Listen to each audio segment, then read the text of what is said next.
Do you need paper?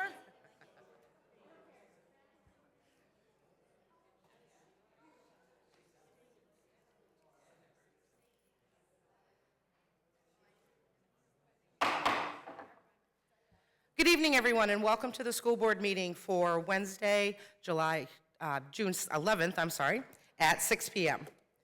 Would like to make note that we have all school board members present, and would you please join me for the Pledge of Allegiance? Pledge allegiance to the flag of the United States of America and to the republic for which it stands, one nation, under God, indivisible, with liberty and justice for all. Thank you. Okay, moving on to item 3 this evening. It's the approval of the school board meeting minutes dated for May 28th, 2025. Is there a motion? School board member Johnston? Thank you.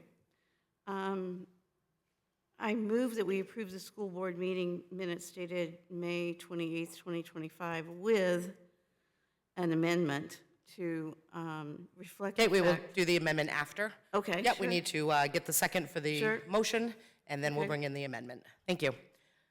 Okay, a motion has been made by school board member Johnston. Is there a second? Second. Second by school board member Kidder. Okay, any discussion on the item? Now, So I would like to amend the motion to include that the resignations referred to in the last meeting should have read that they were accepted as of the end of the 24-25 school year rather than the 25-26 school year. okay, thank you. An amendment has been made by school board member Johnston. Is there a second? Second. Second by school board member Kidder. Any discussion on the amendment? Okay, roll call vote on the amendment. School board member Warnoff. Yes. School board member Preble. Yes. School board member Richards. I was absent, so abstain. School board member Roach. Yes. School board member Kidder. Yes. School board member Truman. I was also absent, so I'll abstain. Okay. And school board member Johnston. Yes. Motion passes 5-0 with 2 abstentions. Now, back to the main motion to approve the school board minutes. Any additional discussion? Okay, roll call vote. School board member Warnoff. Yes. School board member Preble. Yes. School board member Richards. Abstain. School board member Roach. Yes. School board member Kidder. Yes. School board member Truman. Abstain. And school board member Johnston. Yes. Motion passes, original main motion passes 5-0 with 2 abstentions.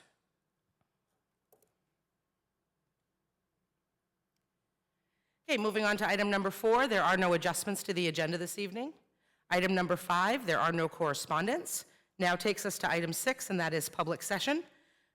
Would like to invite members of the public to the podium to speak to the school board. If you would please state your name and address for the record. You will have 3 minutes to address the school board.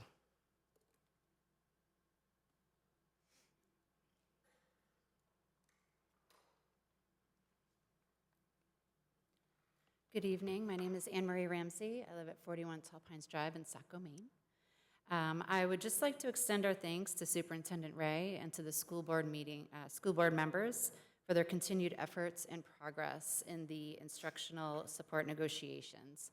The SEA would like to, we remain committed to supporting our colleagues throughout this process, and we're hopeful for continued collaboration and some positive outcomes. Thank you. Okay, thank you. Anyone else wishing to speak?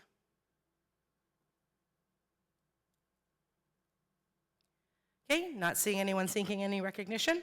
Moving on to item 7, that is the superintendent's report, and that is Superintendent Ray. Good evening. Several items to report on. Just want to thanks to the Saco Masonic Lodge for their partnership with us in the Bikes for Books program.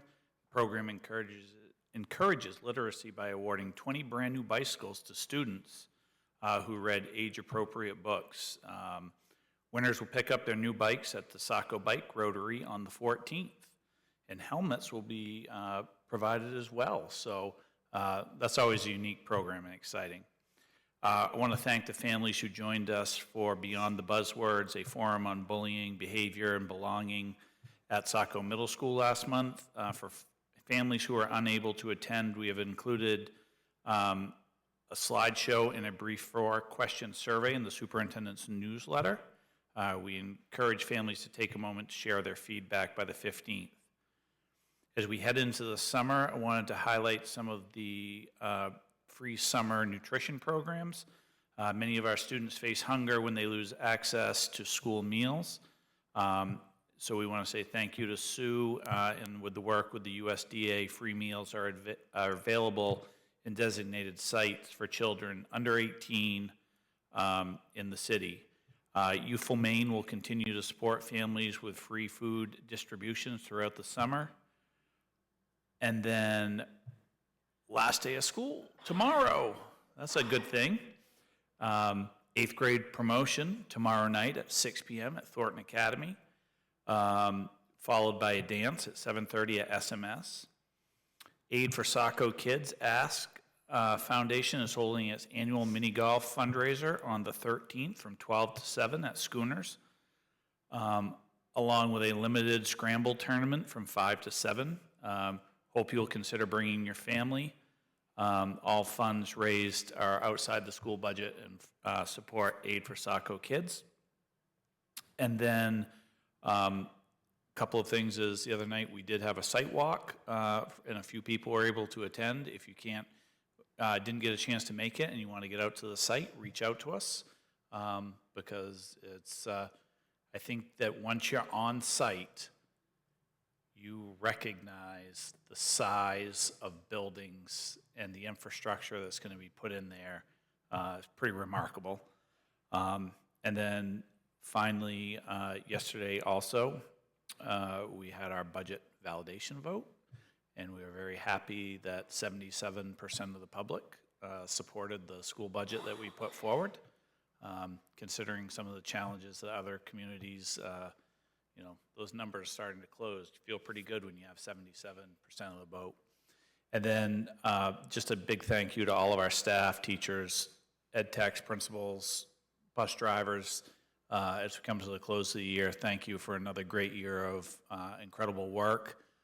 But it's also, as one group of people kind of close the year, our custodians are just kind of starting the hard part of the process, and they're there every day in the summertime, getting our schools ready for the fall, because we're only like 10 weeks away, and you start back up again. That's a lot of work to do in 10 weeks. Yes, Jeff, 10 weeks. Maybe 11 if the calendar's off, but we're back. So thank you very much. Thank you. Any questions or comments for the superintendent? I just wanted to give another shout out to the Masons. I've been following their book and their bicycle thing for months. I have a couple dear friends with them, and it's amazing what they do. They encourage the kids to read, earn a bike, give a kid a chance to earn a bike that doesn't have one. It's huge. So just shout out to them and all the other good things we do. Thanks. Great, thank you. Anyone else? School Board Member Truman? This wasn't in your report, but I just thought I'd bring it up because this was my first experience with it, with the book that the 5th graders get to print with their stories in it. Didn't experience that with my first child, but this year it was pretty amazing. The book quality is amazing. The PTO funds this project, and I think it was really great to read through a lot of them, and the variations of what they wrote were super funny to very thoughtful to just so heavy, and reading about their experiences was really great as a collective. And then also another thanks for the field days this year were super fun, and I saw a couple of you today, Anne Marie in particular, in her Christmas outfit, while I popped popcorn over at SMS all morning for however many students, and then I got to participate in the 3rd grade too last week, which was insane. So in a good way, so this year's been really great, and I'm excited for next year. So thanks. Great, anyone else? Okay, moving on to item 8, that is the chair's report. School Board Chair Preble. I don't have anything new to report this evening, but thanks. Okay, moving on to item 9, there are no staff reports tonight. Item 10 is the board subcommittee minutes. The minutes are attached in your packet. The Policy and Personnel Committee meeting, next meeting is June 11th at 5:30. The Finance and Infrastructure Committee meeting is to be determined, and the Curriculum Committee will be next Wednesday, June 23rd at 4:30. There is no old business tonight. Item 12 is new business, and item 1 is new hires. Is there a motion? Madam Mayor, School Board Member Truman? I move we approve the nomination of, and forgive me for butchering anybody's name, Emily Boylard, teacher at Fairfield School, Catherine Favreau, a teacher at Fairfield School, Ryan Martin, physical education teacher at Saco Middle School, Ariana Hadiaris, social worker at CK Burns, Isabel Simbari, speech and language pathologist at Saco Middle School, and all those listed in the stipend memo, and issue a contract for the 25-26 school year. Thank you. Motion has been made by School Board Member Truman. Is there a second? Second. Second by School Board Member Preble. Any discussion or comment on the item? Okay, not seeing anyone. Roll call vote. School Board Member Warnoff? Yes. School Board Member Preble? Yes. School Board Member Richards? Yes. School Board Member Roach? Yes. School Board Member Kidder? Yes. School Board Member Truman? Yes. And School Board Member Johnston. Yes. Motion passes 7-0. Okay, item B this evening is resignations. Is there a motion? Madam Mayor, School Board Member Truman? I move we accept the resignation of Molly Joyce, speech language pathologist, Saco Middle School, at the end of the 24-25 school year. Motion has been made by School Board Member Truman. Is there a second? Second. Second by School Board Member Preble. Oh, I'm sorry, School Board Member Johnston. Any discussion or comment on the item? Okay, not seeing any. Roll call vote. School Board Member Warnoff? Yes. School Board Member Preble? Yes. School Board Member Richards? Yes. School Board Member Roach? Yes. School Board Member Kidder? Yes. School Board Member Truman? Yes. And School Board Member Johnston. Yes. Motion passes 7-0. Okay, item C this evening is a building update. Superintendent Ray? So a couple of quick things to update on the building project. Tomorrow, Meg and I have a meeting with the DOE to hopefully wrap up a couple of final questions as we are on the schedule for June 27th to present and meet with the state board. You have site approval first, and then you have the building approval as the second piece. Once the building approval goes through, that is the process that allows us to go to bid. And with any, I don't want to say knock on wood or good luck, we would probably be opening bids somewhere around the start of the school year. So we have a lot of work to do this summer, but that process is moving forward, which if we were at the point where we were early September of opening bids, then probably about a month of negotiation on those. Before Halloween, we really could think about having a groundbreaking. Any questions or comments? School Board Member Roach? Yeah, I just, this is an aside, but I want to congratulate, I think because of Saco's leadership on this, I know we're on the state list, but yesterday's votes in Cape Elizabeth and Scarborough, after 2 tries, I think, for each community, they passed their new buildings and renovations. But I do want to give a direct congrats to Pat Fox, who used to be our Public Works Director here in Saco, and of course involved in buildings and infrastructure.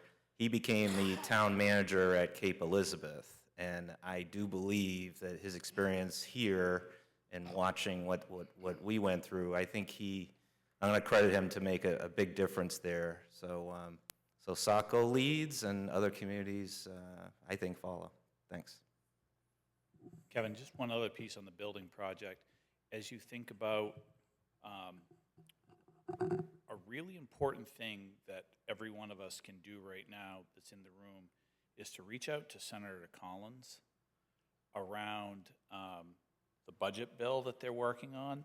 Part of that budget bill has the rollback of some of the energy credits that are in the program. And why the energy credits are important to us is that we stand to receive upwards of $1 million in reimbursement for our geothermal heat system. And this is one of the areas that many of the members in the Senate are very concerned about being pulled out of the law, because many of the states throughout the country are dependent on solar energy in the energy credits for a lot of new bills. So if you want more information on that, I can get that to you. But this is very important for Saco and Wyndham, who's also right in the middle of a project, to see that go through. And they're talking about that sunsetting at the end of '27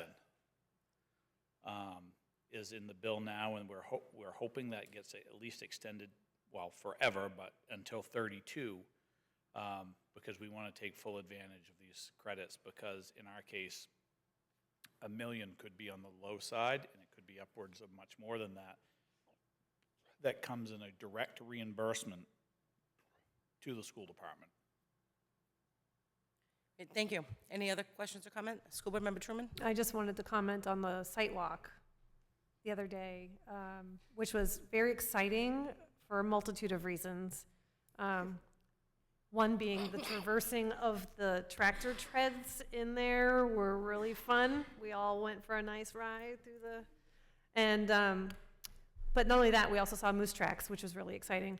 But the scope and the whole layout of everything was pretty incredible, because we were like, that pink mark over there is the end of the building? So it was like, it's very large, it's very cool. We got to see even where the basketball courts are going, which I know Jeff is really excited about. We're gonna just keep calling you out during this meeting.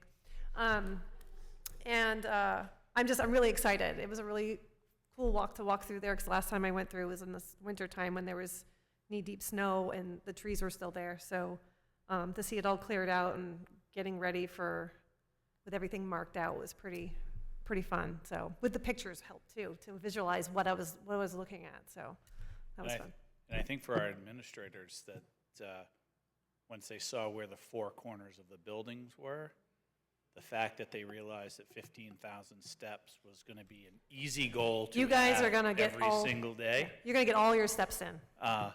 Is just definitely, and just so that like the community can understand, is one of the things is the principals were kind of going through and saying, okay, what does the size of this compare to something else? And I had some documents on my phone, and when you think about the elementary school 1 through 5, that's about 160,000 square feet. And if you took Biddeford Middle School, it's 144,000 square feet. So it's going to be bigger than that building. And then Wendy's built the pre-K K building is going to be about 40,000 square feet, which, because it's not on top of each other, there's not two stories, it's going to seem very much more spread out. So just it's great to see the process continuing to go. I'm hoping that going from the parking lot to the building won't be as difficult as it was to walk that distance. I think it'll be okay. I think we'll be. I think the other piece that, for again, anyone who wants to go out there and see that, is when you think about on the pictures and you think about looking at like the courtyard space between the buildings, it looks very massive, like there's this big distance, when really probably the distance between the two buildings is not that much more wider than this room. So it'll be very interesting to see how that plays out.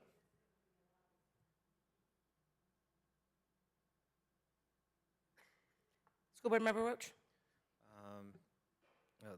A fun observation, but at first, a question about the Route 1 access. Is there an ongoing discussion with Maine DOT about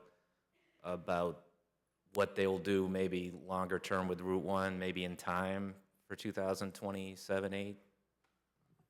I think that probably, Kevin, the biggest, like, we're locked in for what is currently on the plan for the school site. I think when you look at what Route 1 develops into, some of the bigger work will be decisions that the city and maybe developers have with the large parcel of land that's on the, between the interstate and Route 1 on the other side of the road. I think that will probably drive a lot of those decisions about traffic and, you know, our hope someday, knock on wood, is that on the Route 1 there might be a stoplight or something that would allow a little more in and out. I think what happens on the other side of the road may dictate that more from this point moving forward. Yeah, because one of our joint meetings with city council, we had talked to, you know, make sure we stay close to them about economic development and that corridor overall. On a fun observation, when the school is built and maybe we have some funds or donations to build like a little walking bridge over the Eastern Trail, we can have we can combine with Thornton Academy some walks. It's like a campus of the Eastern Trail. You're never going to have to hit the roads, and you can go from campus to campus, and well, good weather you can. So, but yeah, I had done that on my bike this past couple weeks, and I was like, wow, this is really nice thing to advertise once we get the school built. But hopefully we don't have to get on the Millbrook Road, and we can actually walk from the Eastern Trail onto the campus. So, thanks. Thank you. Anyone else? Okay, moving on to item D, and that is from celebrations to aspirations, our 3-2-1 year-end reflection. Thank you. So we just wanted to take an opportunity for some of our administrators to share some highlights from the year and some goals moving forward. So I'm going to start with communications and accomplishments from a district level perspective, and then our principals will have an opportunity to share a little bit more. We were featured in the news in 50 different stories, including the Beth Johnston Way announcement, some of our regional, state, and national recognitions at multiple schools, with Saco Middle School taking the lead in some of those recognitions. And we're looking forward to launching new websites that will go live this summer. When we look at our parent engagement, we kind of look at two metrics here. One is the open rate, meaning when you receive it, do you click on it? And the other one is the engagement rate, meaning do you click on or engage with other buttons within that? When we look at that from a superintendent newsletter standpoint, our rate is 25.6% higher than industry standards for the open rate and 35% higher for the engagement rate. And our principal newsletters enjoy an even higher open rate, with 64.4% above the industry average and 28.4% above for the engagement level. Another fun fact about that is that our average read time on those is 6 minutes. So that's good news, because it's not just people clicking around aimlessly. They are actually reading and digesting the content and information that's in those newsletters. From a curriculum standpoint this year, we were able to accomplish 6 of our early release days as math and ELA curriculum design team facilitated at our elementary level, which is what we feel is the most productive professional development, to have our in-district staff members leading their colleagues in things that they're experts in. Our middle school social studies team selected materials, and those were approved by the board, so that was a multi-year process that we're excited to bring to fruition. And then our district growth in math NWEAs, which will also be highlighted by some of our building principals, that growth rate was in the 61st percentile when we look from 24 spring of '24 to spring of '25, as compared to '23 to '24, which had us in the 49th percentile for growth. So that's a really good measure that we're not just, I personally like to look at the growth more than the achievement, because that's showing us that more than 50% of students are growing a year or more, which is awesome. Goals for the upcoming school year are to continue our look at pre-K through 5 ELA resources and an implementation timeline around that, and the finalization of middle school curriculum guides, which all content area teams have been working on diligently at the middle school for over the course of this year. The biggest summer project that we have is, in addition to professional development opportunities, that we have, I think, 150 different teachers signed up for individual opportunities this summer. One of those is the continuation of resource selection and/or a pilot for our ELA resources, and that's a real push, because we know that we can do better in that area, and we feel that those resources and having an implementation plan for that will get us there. I'd like to pass it off to Dr. Jessica Clark to share a little bit about special services.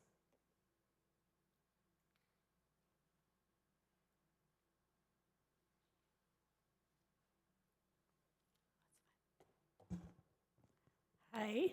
All right, this year, our special services team achieved several measurable outcomes aligned with our district's focus on student growth, inclusive practices, and instructional excellence. We successfully dismissed 57 students from special ed services, evidence that our targeted interventions are effectively supporting students to meet the IEP expectations. We also increased our district's capacity to deliver structured literacy interventions by training 25% more of our staff in the Orton-Gillingham Sunday system.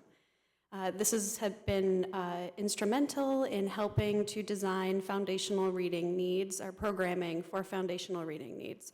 In addition, we expanded the unified program at both C.K. Burns and Saco Middle School, offering opportunities in soccer, basketball, and bocce, and that we do continue to support the district's commitment to inclusive, community-based experiences for all students, and we're incredibly proud that both our SMS and our C.K. Burns are official unified schools with the stickers in front now. Our summer work is directly aligned to improving service delivery and instructional quality. We will be conducting an in-depth analysis of IEP needs and redesigning daily workflows and schedules to optimize student support, strengthen compliance, and improve the efficiency of service delivery across our schools.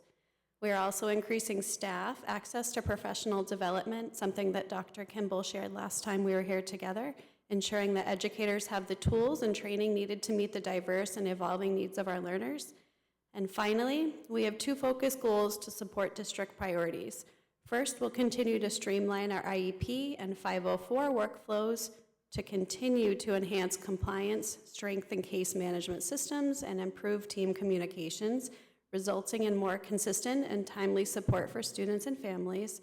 And second, in collaboration with building leadership, we'll lead the development of a district-wide intervention approach to pre-K to 8 writing instruction by establishing clear standards, building progress monitoring systems, and implementing targeted interventions, helping ensure that all students develop strong, effective writing skills as part of our broader literacy program, therefore minimizing the need for specially designed instruction. Thank you.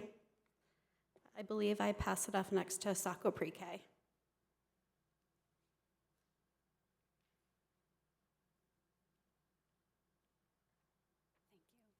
Good evening, everyone. I'm Jemay Walker. I am the Director of Pre-K. I'm happy to share a brief update on the important work happening in Pre-K this year and what's coming next.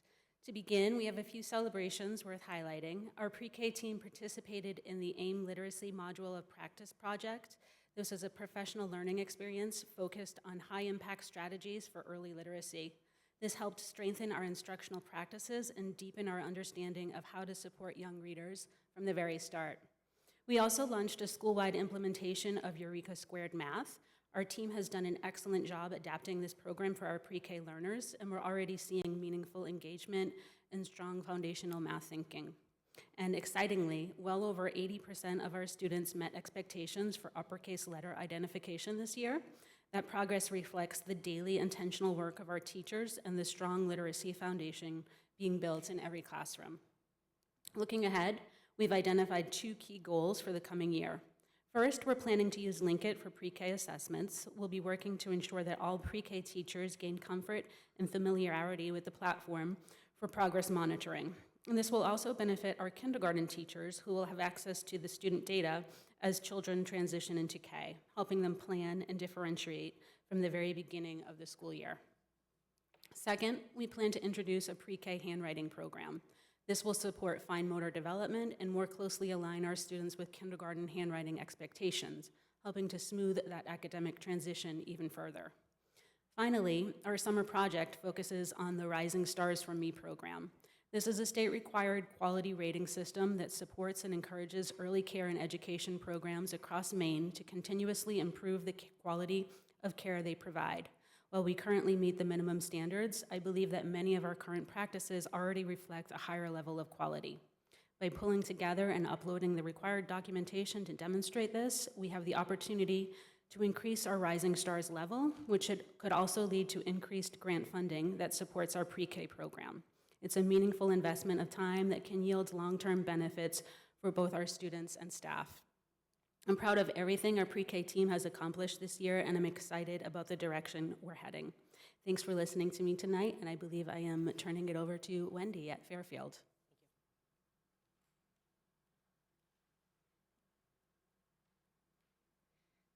Good evening, everyone. Thank you for the opportunity to share celebrations and goals for Fairfield. We celebrate a lot there, and I am grateful to share some highlights. The first celebration is this year we implemented an attendance intervention, and so my resiliency coordinator, Allie Desjardins, with the strong support of our nurse, Jess Morgan, collected our chronically absent students list, and all staff signed up to be part of the intervention as a buddy. So anybody in the whole staff, custodians, somebody that works in the kitchen, teachers, and just took a few minutes or seconds to meet with students. And out of the 26 students that were chronically absent, we increased their attendance out of 24 of them to over 92%. That started in March, and the end result was in June for that data. The second celebration is we implemented SRSS, a student risk survey. This was actually piloted last year in 2nd grade, I believe, at Young School. And it's just a survey that teachers do about externalizing and internalizing areas of student behaviors. Through this data, we were able to provide intervention for students that scored at a high risk for internalizing and externalizing areas for all of those students. And we were able to see 45 more students that scored a high risk in one of the 2 areas. So we'll continue to use that to drive our interventions for social emotional support. Another celebration is we brought the greenhouse back, and yeah, woohoo! And that was under the leadership of John Bickrell, one of our special ed teachers, and he got a group of students together. He applied for a grant, the Maine Environmental Education Association grant. Using those funds, they planted over 300 flowers, which we're using for confetti tomorrow during our end of the year celebration, which is very cool. Goals for us, we'd like to start our attendance intervention a little earlier next year. That had a huge impact, and we want to help families, and we want to incentivize kids to be at school. Another goal, and Meg already spoke about this, is our literacy. We're doing a lot of research for our best practice and next step for Saco schools. So over the summer, I'd like to continue that work. I'm part of that team and continue to help our teachers with professional development and support on implementing those evidence-based curriculum and strategies. I welcome any questions if anybody has any. School Board Member Truman? I just want to say how excited I am that you got the greenhouse back. I'm like really pumped tonight. Because I know it was kind of like, I remember doing the fundraising for it back when my oldest was there, and then it kind of went by the wayside because I think the teacher that used to run it had left. And I saw John out back one day, and I was like, "Oh, what are you doing?" And he's like, "This is my happy place." He was so excited to.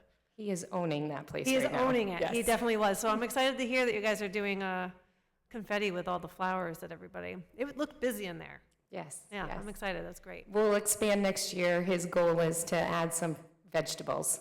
So all of our celebrations are also goals. Thank you. Thank you.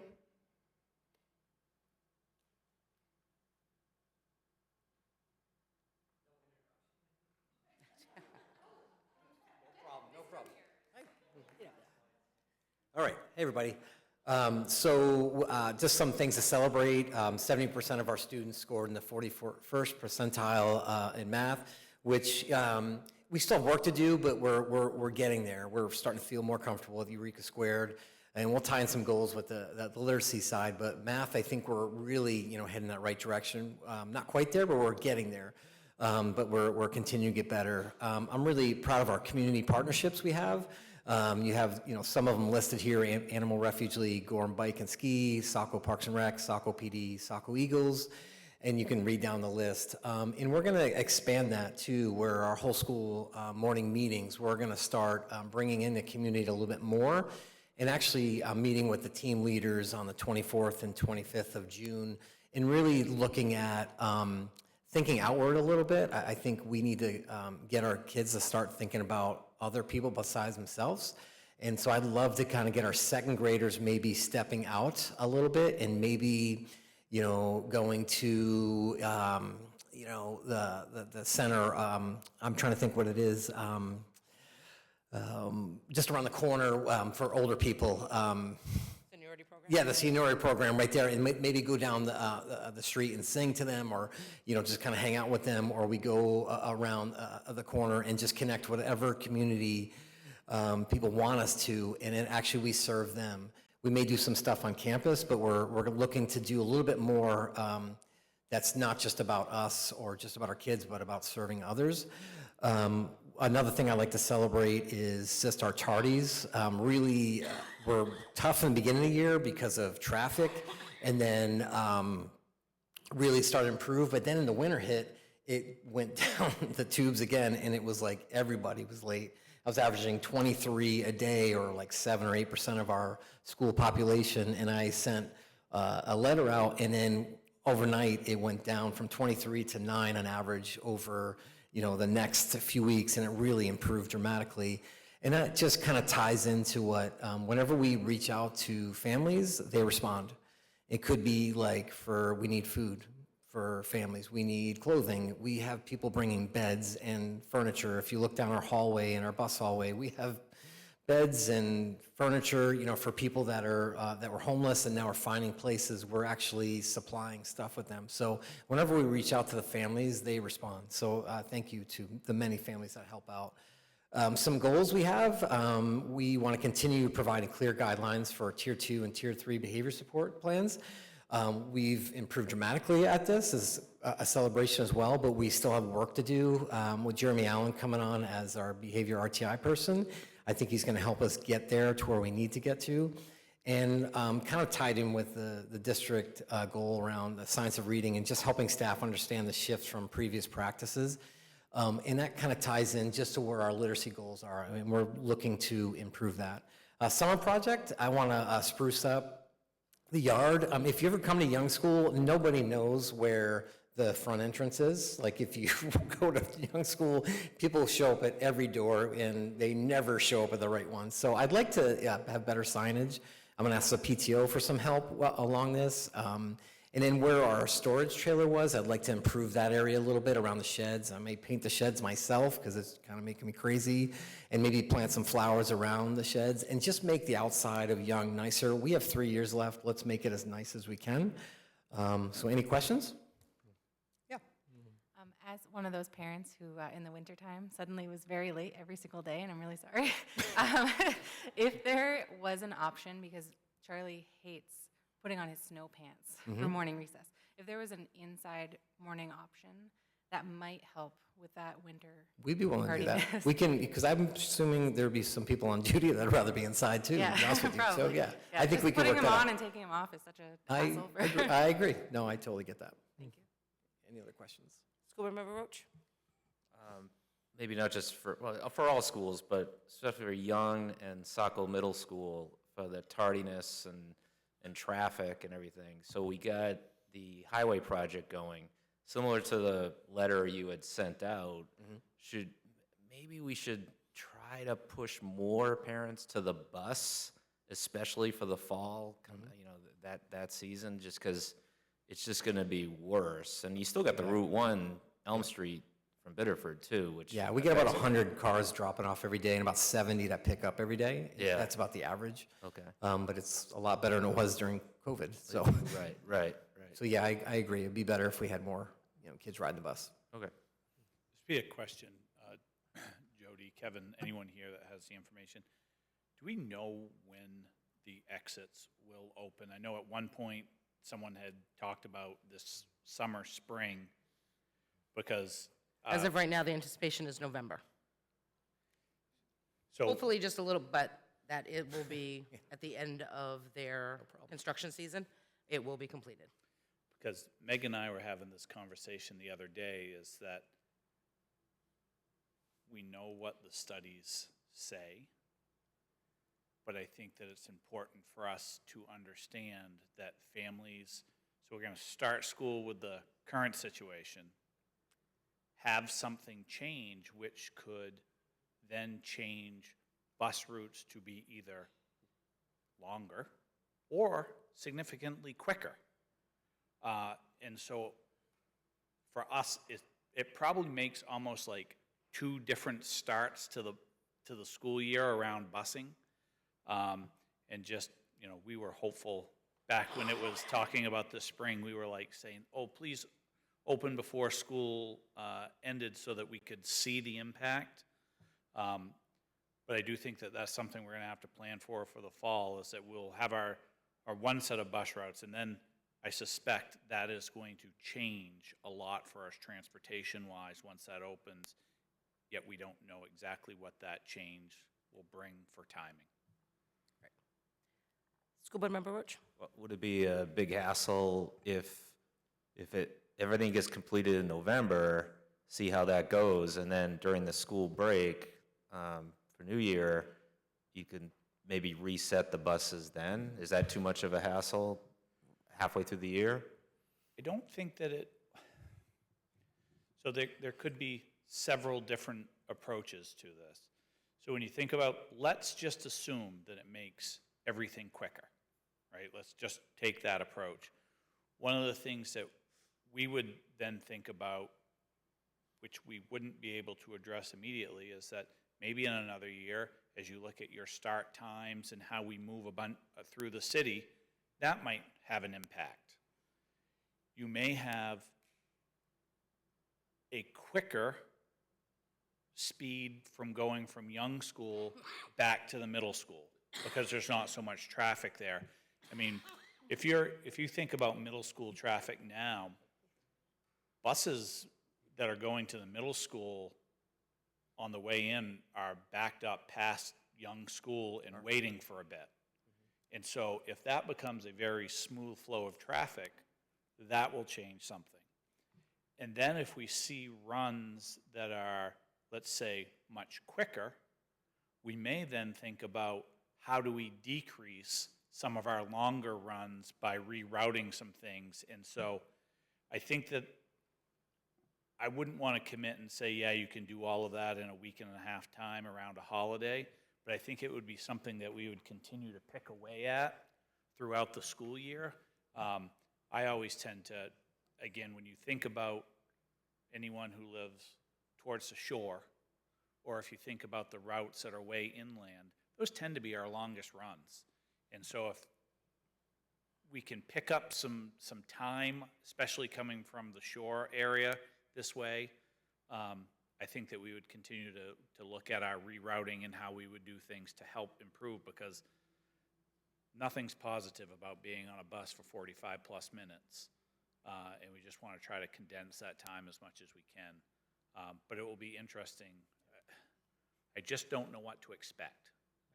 And that is something that we can definitely keep track of as the first part of the summer progresses and we get more updates from the DOT. Luckily, all the rain's been on the weekends, so that hasn't really prevented any of the work that they've been doing, but we can keep monitoring and keep an updated track and let you know. Hopefully, it will be done sooner. Any other questions? All right, next up, April Noble. Thank you.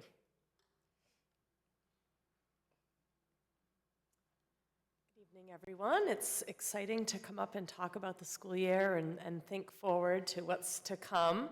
And I want to start by just giving a brief overview of something. I'm not sure if the board recognizes what we did last summer. I had met with the executive director at Sweetser. We applied for a grant through the Davis Foundation, and we were awarded a $400,000 grant to help improve social emotional learning in CK Burns. So we've used that funding for staffing and resources and professional development, and we've met every marker of our first year with that grant. It is a 2-year grant, so we have some more work to do. But 2 things I'd like to highlight in that is the partnership that we've created with Sweetser, and we're now looking to hire a second outside Sweetser social worker that will work with our students next year, which will offer more opportunities for some social work. And then parents may remember that we sent out a climate survey to both parents, to all 3 parents, students, and teachers in the fall. We will redo that climate survey next year at the end of our study, and I'm really proud that out of 17 indicators, we scored effective or highly effective in every category, and we use those results to write goals for ourselves as a team to determine what our next steps were. So that's a really exciting project that's ongoing. Others have talked a little bit about NWEAs. I have to say that CK Burns is a real standout in math scores for NWEAs. If you see there, our 3rd, 4th, and 5th graders all scored with growth above 81%, with 4th grade being highlighted at 88% growth, which I've been a principal for 15 years and I've never seen scores like this. I'd like to state that I believe it's a direct correlation of the work that we're doing. From our interventionists working with really small groups on Tier 3 interventions, helping students kind of fill in some gaps, to our classroom teachers who have worked real diligently, especially this year, on refining their practices for interventions with kids who are not meeting standards, to our coaches who have provided a lot of professional development in the area of math, to just the whole school as a whole, and the CDT team providing outstanding professional development. I think that is a direct correlation to the scores that we're seeing in math. Some other folks have talked a little bit about unified sports. I'm just really proud and want to give a shout out to Tom Partridge and Sam Goodchild and Kelsey McVeigh and Kelsey Noyes. They really were behind getting the unified sports as a pilot last year and then full implementation this year. Just a great program, great partnerships. Everyone always says if you can get to an SMS Special Olympics game, you've got to go. You've got to come see the elementary school kids too. They're just shining with pride. So thank you for being supportive of that. In goals for us, we began implementing alignment with other buildings this year for protocols, specifically in RTI. And I think it's really important to highlight the procedures and practices that we do in Fairfield and Young and in Burns, and try to mainstream and refine some of those practices as we begin to look at preparing ourselves for coming together. We thought we did a great job in RTI at CK Burns, and our team went out and observed at Fairfield and Young and brought back some of their great ideas. So I think as a team, we're working really well to look at district protocols for our future. The work that we brought in this year on professional development was outstanding, really high quality offerings for our teachers. and most of it is right in-house. Our professional teachers and our coaches and our interventionists are providing that training, and that training is ongoing work. It's not a one and done. You've learned it and now implement it, and I'm just excited about continuing that professional development.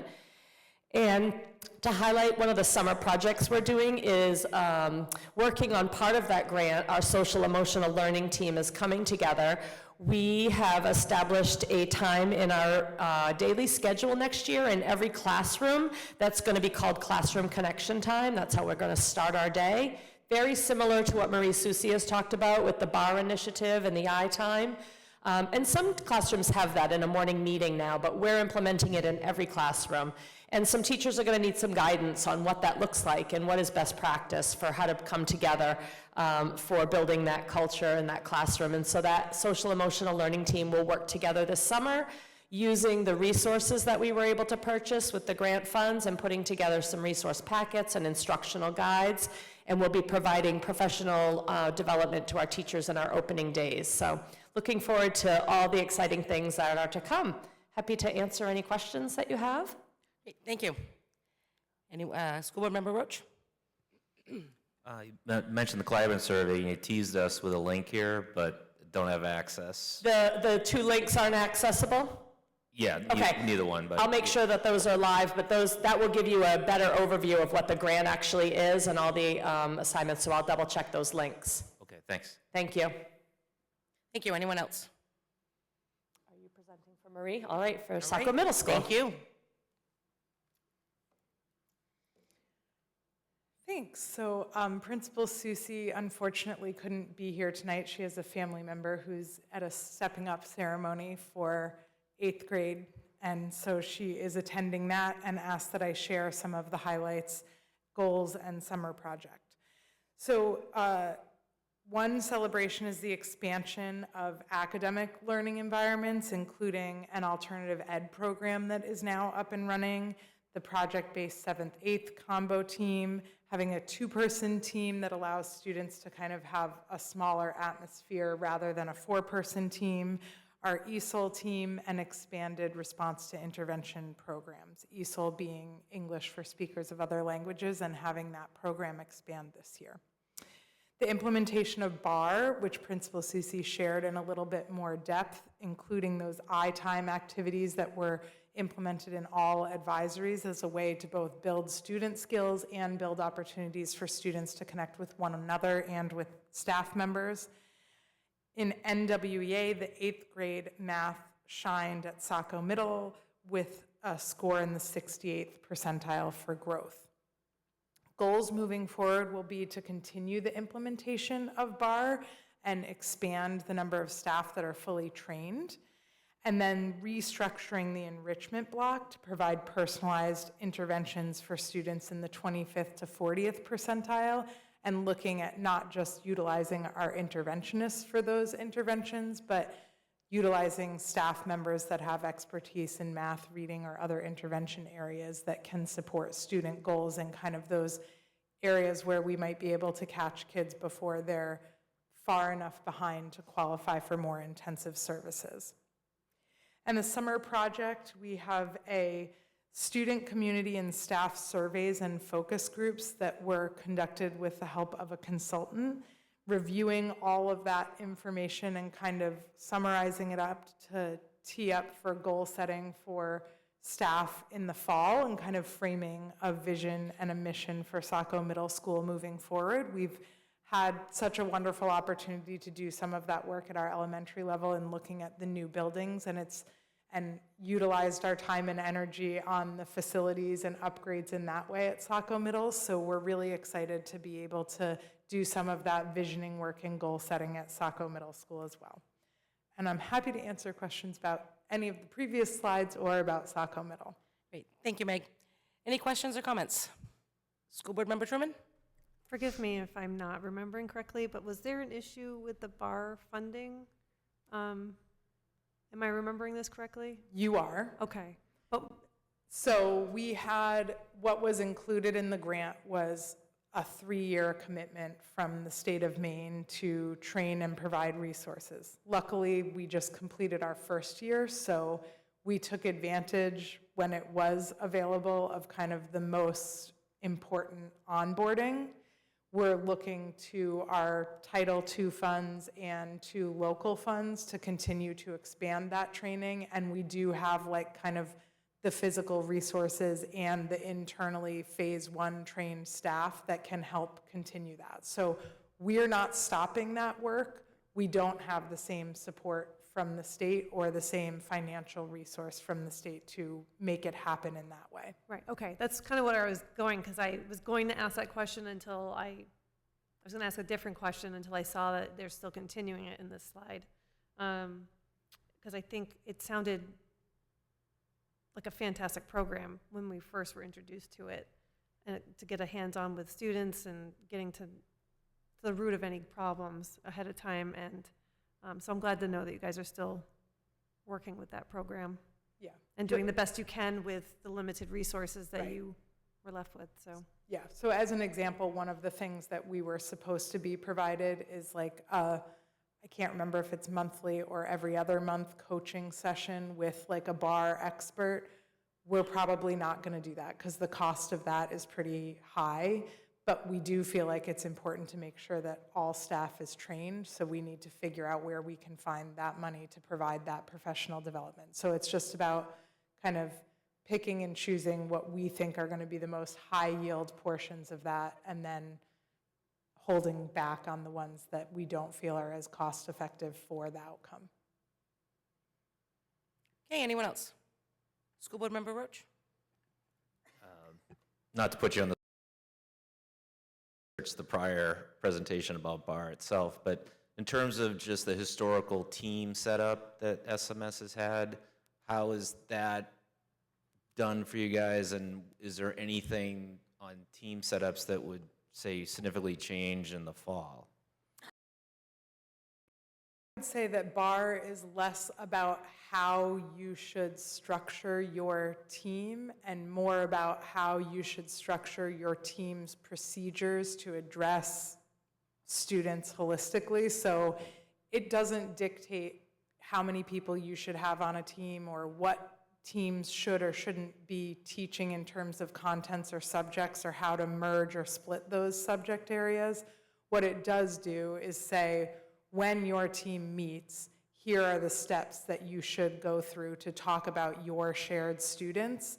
And then a different layer of team talks about all students in the school using data from the teams that all interact with those students. So it's, there may be, you know, things that come out of that process that might shed light on things that work better than others for more students, but generally speaking, the BAR method is more about how do we have conversations and create goals and outcomes for students that are positive, not so much do this, but use this process to make your own decisions.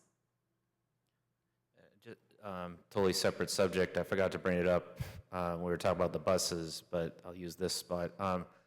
Bike lanes for the older kids for SMS with the new construction. Is there a set? Not that I'm aware of. Okay. I can double check on that, but off the top of my head, I don't believe so. Okay.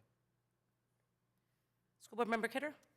This probably would have been a better question during the BAR presentation, but I didn't think of it then. So obviously the teachers and the staff are having these conversations about the students. Is there a point in which there's parental involvement in that? Exactly how that looks is kind of determined by the team. So the intent of it is to include all stakeholders in those conversations and think about the best, most productive way to do that. It's not prescribed that it's done in a certain way, but certainly using parents as team members in that is part of the solution. Thank you. Anyone else? Much, and congratulations to all the principals and staff for a great year, and these were amazing updates. Love the format, very informative. Thank you.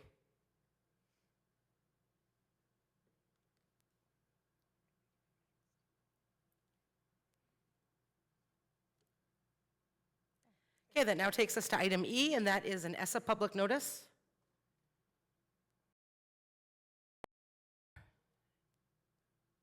Yes, Okay. there is. The attached information should look a little bit more like what you've seen in the past. We were able to get our Title I funding preliminary allocation, which gave us an increase, a pretty substantial increase over last year's. Our Title II allocation has not come in yet. The state of Maine has not gotten that from the federal government yet. Our Title III, and if you'll recall, Title II is for teacher quality and professional development. We generally utilize that for a class size reduction at CK Burns, so it's one of the teachers' salaries at CK Burns, and then also for professional development above and beyond that. At this point, we've been advised for the federal funds through the state of Maine, but also have a backup plan for having a reduction in funds. So we would have local funding absorb that classroom teacher or consider implications of an increase in class size, though I don't anticipate that that's a reality given our current numbers. And we would have to look at our professional development and focus on the most high impact / low cost opportunities and not or see what we have for local funding with respect to that.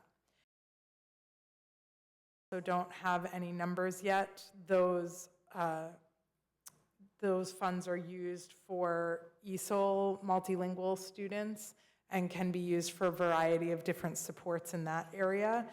Again, if we did need to reduce or eliminate, we would have to look at our elevation program, which we purchased,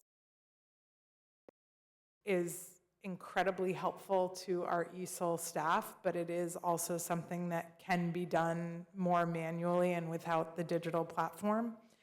We would have to look at the community supports and partnerships that we pay for through that and potentially look to other grants or organizations, Aid for Saco Kids, that could support that.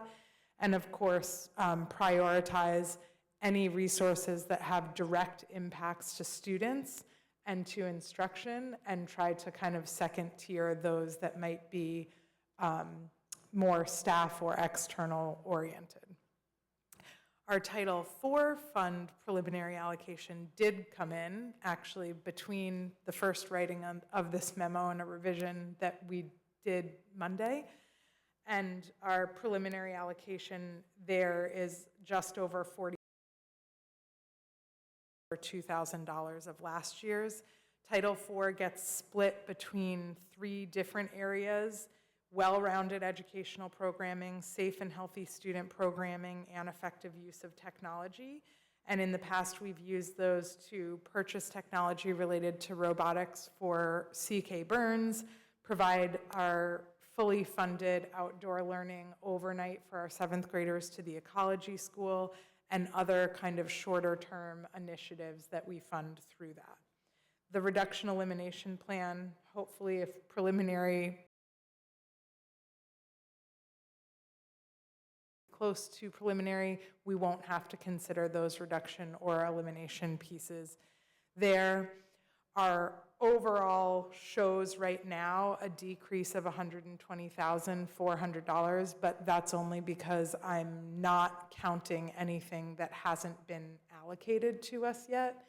And we have continued to hear that they anticipate getting those numbers because it isn't part of the federal government's budget for this year. It's part of the federal government's budget from the prior year. So obviously it's a complicated web to try to understand why it's taking months longer than it has in the past, but we're committed and hopeful that those will come through. And lastly, I have put at the bottom the private or non-public school allocations that were required to. Preliminary numbers show the full amount allocated to Saco, but we do have an obligation to provide a percentage of that to Thornton and to Margaret Murphy. And this year, those percentages are just under 38% for Thornton Academy and just over 1% for Margaret Murphy. those organizations can elect to accept or not accept funds, and none of them are eligible for Title I, so it's only Title II, III, and IV that they would take a percentage of. We will accept public comment on these, meaning if there are suggestions or ideas or criticisms of how we are looking at spending the funds, there's a form that you can fill out, or you can reach out directly to me, and we'll keep that public comment open and available for consideration until June 25th. Great, thank you. Any questions or comments for Meg? School Board Member Roach? First off, I just spent a minute trying to figure out what PD stood for. So I know there's no such thing as a dumb question, just dumb school board members who ask questions, but so I figured it out. But what concerned me, what got me to that section is that on the Title II, to account for when the funding goes away, are you more considering that the local funding will absorb a classroom teacher, or increasing class sizes, which is usually an issue, of course? If that money was to go away, Kevin, we would look at absorbing that on the local side and figuring things out. All right, thanks. Okay, anyone else? Okay, thank you.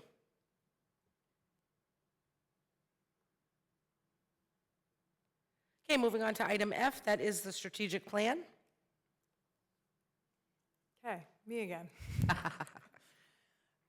The curriculum committee has discussed this at the last couple of meetings. There's a backup there.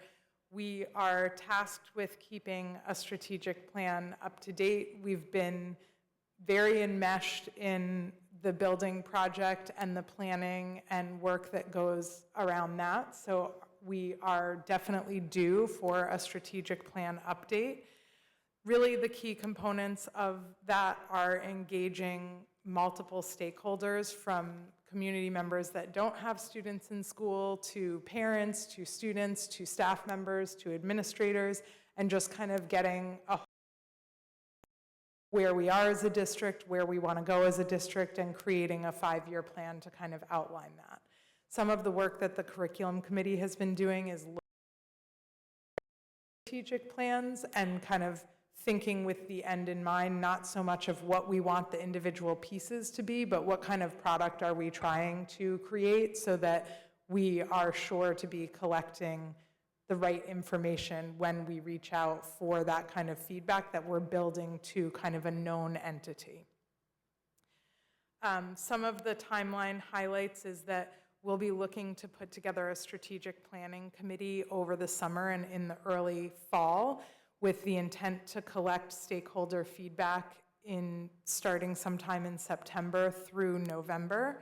And then in November through January, we'll look at that and analyze the data that we've collected, develop a draft, and have an initial review by that planning team. And then we'll look to finalize the document in early 2026 and look for school board approval to implement and launch that plan at the end of next school year. Certainly welcome anyone in the community to reach out and participate in that. We're looking to kind of keep the curriculum committee as the group that is the planning committee, but maybe add some extra strategic plan curriculum committee meetings. And we generally meet at 4:30 on the 4th Monday of the month, and we'll, if we do add extra meetings, try to keep it at that same time slot so that if that's something that folks can commit to and they're interested in being part of the planning, kind of behind the scenes process of the strategic plan, we welcome you to join us. And of course, all stakeholders will be included once we kind of seek additional input in the fall. Great, thank you. Questions or comments? I just want people to, Meg and I have talked about this, and please be aware, this is not a plan of things that we want to add to the budget and or purchase. This is about taking the funds that we are giving and how we apply them appropriately to practice to serve our community for what we want for our kids as they move from childhood to adulthood. So around during some of the other conversations of our prior plans, and Meg and I have had discussions about what that product will look like, as it's not on specific things, it's more 30,000-foot view. How do we push things forward in our community, knowing that I think what's hard is that you also have the new schools that are designed in some ways. There are some of this work has almost been done because of design of buildings. So just want to make sure that people understand that we may have a little bit of a different vision for this than what was done prior. Thank you. Anyone else? School Board Member Johnston? Thank you. I just wanted to say that even now, after having been involved with a couple of strategic plans from the past, it's a little foreboding because it's such an important thing to actually, if you will, do it right. But it is very important to, I think, look at what has happened in the past and try to tailor it to where we are now. And I think that it's a bit of time and dedication, but if people are interested, it's definitely something exciting to get involved in. Thank you. Thank you. Anyone else? Okay. Thank you. Okay, the next item up, item G, and that is the 25-26 board calendar. So in your packet is the calendar for the upcoming year. As you can see, keeping the similar format to what we've had.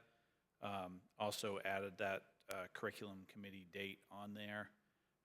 We will only have one meeting in June and July again. And our important piece is around basically in July, a lot of those pieces about hiring, we need to keep that process moving forward. Do you need a motion or anything? This is just, okay, great, just making sure. School Board Member Roach? Before it said the finance committee was to be determined. So there it says the next meeting is 4:30. Yep.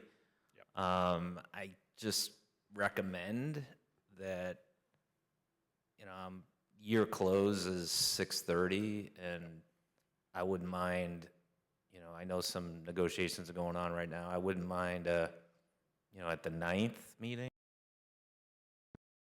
Just, I know it's like only a week.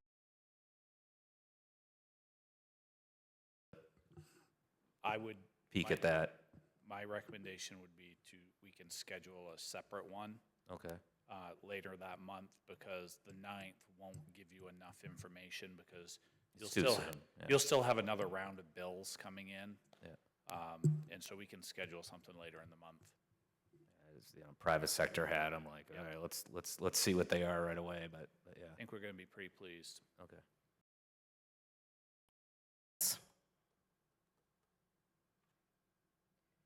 Okay, great. Moving on to item H. Is there a motion for the first reading of policies? School Board Member Johnston? Thank you.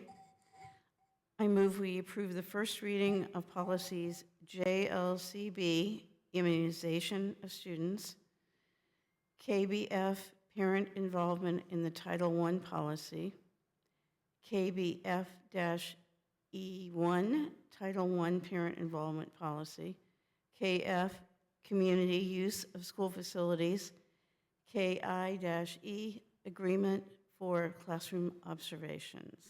Great, thank you. Motion has been made by School Board Member Johnston. Is there a second? Second. Second by School Board Member Truman. Any discussion or comments on the items? School Board Member Johnston?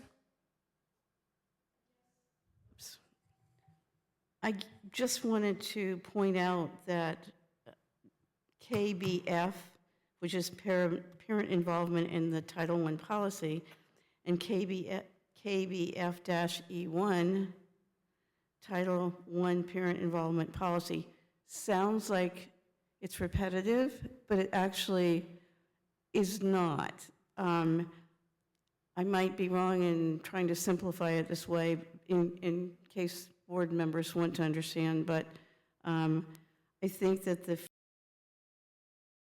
do with the federal law delineation of responsibilities, both on the school's part and parents' part, and KBF E1 actually talks about the opportunities more, not so much the implied, but the opportunities for parent involvement in more detail, to understand in more detail how the various ways of, I don't know if anybody was curious about that, but I thought just to mention it. Thank you, we appreciate the clarification. Any other questions? School Board Member Roach? I think you guys might have did clarify that, because when you open the document of the second one, it says, instead of policy, it says procedures. Say that again, Kevin? So it says, the second document, the E1, says Title I parent involvement procedures instead of policy. So Okay, that is why, yeah. So I think there's been some erroneous. I think the title just needs to be changed. Yeah, it needs to be changed. Yeah, that's all, yeah. Yeah, so Okay. What you explained matches that. I just, yeah, okay. So, sorry, I think that, I think it's just a matter of matching it up and Yeah. getting it changed in the master document. So that item 3, KB involvement policy? I mean, procedure? Should be procedure. procedures. Should be procedure. But we can change that at the second reading, at the Yeah. final reading. Okay. Not a that's big deal fine. right now. No problem, all right. Yep. Superintendent Ray, do you have that noted to pass on? It's already been noted. Okay. Yeah. So yes, we can approve it as is now, and then during the second final reading. Okay, anyone else? Questions or comments? Okay, roll call vote. School Board Member Warnoff? Yes? School Board Member Preble? Yes. School Board Member Richards? Yes. School Board Member Roach? Yes. School Board Member Kidder? Yes. School Board Member Truman? Yes. And School Board Member Johnston. Yes. Motion passes 7-0. Okay, that now takes us to item 12, and that is other information. I would just like to throw out 2 pieces of information tonight, if I can. One is, actually, as we were talking earlier about the Bikes for Kids with the Masonic Lodge, this Saturday is the Saco Bike Rodeo. It is being held at TA, and it is from 10 to 12, and where students and children can come with their bikes and their helmets and can basically learn rules, procedures, how to bike, some first aid.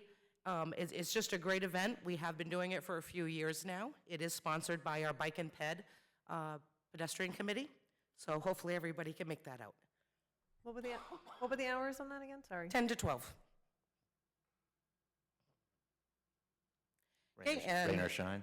I'm sorry. Rain or shine? That's what it says, yes. Sorry, everyone. Okay, my second item this evening. With school break less than 36 hours away, everyone knows that the Saco splash pad is open.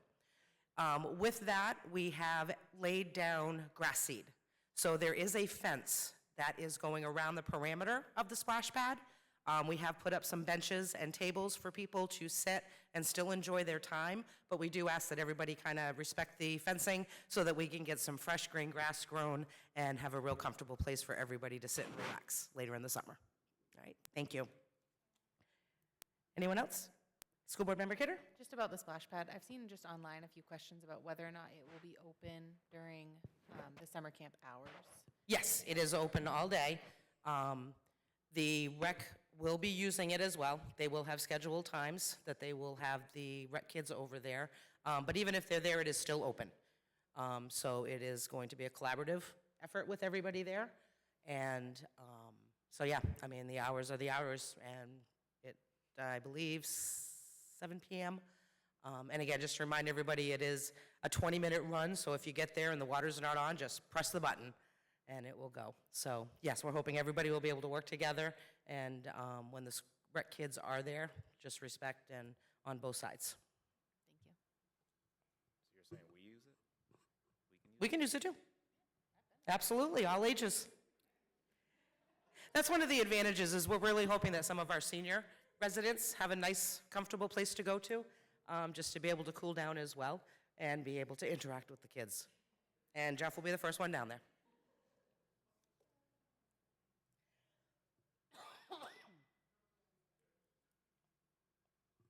School board member, superintendent.